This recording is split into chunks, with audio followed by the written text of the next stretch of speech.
SNAP, food stamps, in Texas, the EBT, or I can't think of the other technical name of the card right now, Lone Star card.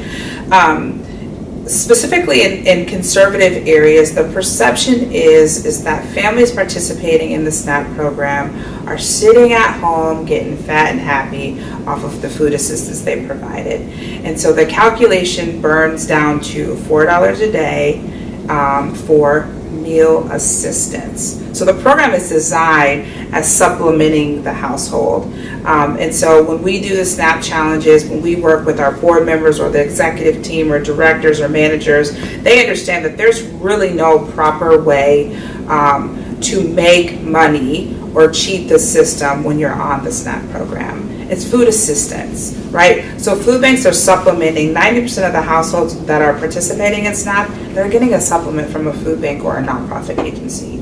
It is not enough food provided. So an average household of 4 that's at over 200% of the poverty level may walk away with $120 or so with food assistance. I can tell you for my household of 4 with 2 young children, I can't leave the grocery store under $100, right?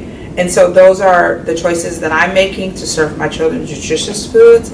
And that's one trip. I'm going to the store 4 times a week, or a month at least, right? Sometimes twice a week.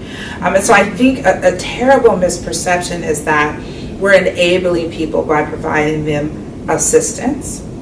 And that's not the case, because the food and the resources that they're being provided are not enough to feed them, specifically to where they're nourished at the proper ADA rates, which the American Dietetic Association rates for how much nutrition a person should ingest.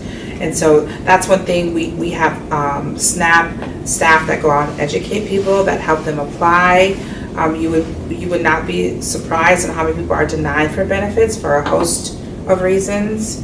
And so it's one of the things that we like to educate people about, so they understand that this is, if we took that food resource away from the people, that millions of people in Texas get this benefit, where would those people go to have the food resources? Because food banks right now, with all the wonderful advancements in technology, so I can roll up and order online and pick my groceries up at the end of the day.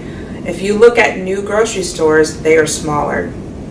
Walmart has a corner store size store that they're testing in Arkansas, because based on consumers' behaviors, they know what to bring in the stores, they know what to stock, so they're not going to stock the stores with all the stuff and have the tremendous amount of waste now.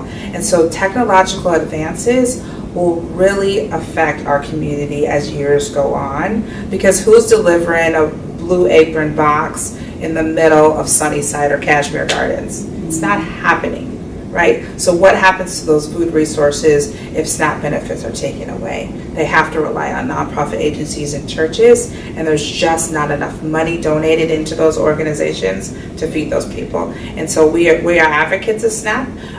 We never advocate that it should be the only food source in that household. We advocate that it is a supplemental nutrition resource for the household. I mean, I think it's one of those things that when people take the time to truly educate themselves on the fact, and that's tough nowadays with social media, because you become very linear thinking, because all the people that are posting on your pages are telling you what you think you should be hearing.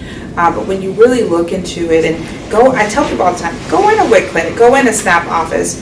No one's rejoicing when they walk out the door when they found out they get a few cans of formula and some beans and juice, and they're thankful, right? So their children can thrive. And that's why WIC and SNAP were enacted, is because as a country we weren't meeting the basic nutrition needs, and so it was written into legislation to supplement those households. And it is not created for anyone to cheat the system or game the system. Now, in every situation, there are those one people that it happens, but there's less than 1% SNAP fraud in our nation. But that 1% is what you see on the news station, right? And so the people are just trying to do the best they can with the resources that they've been given.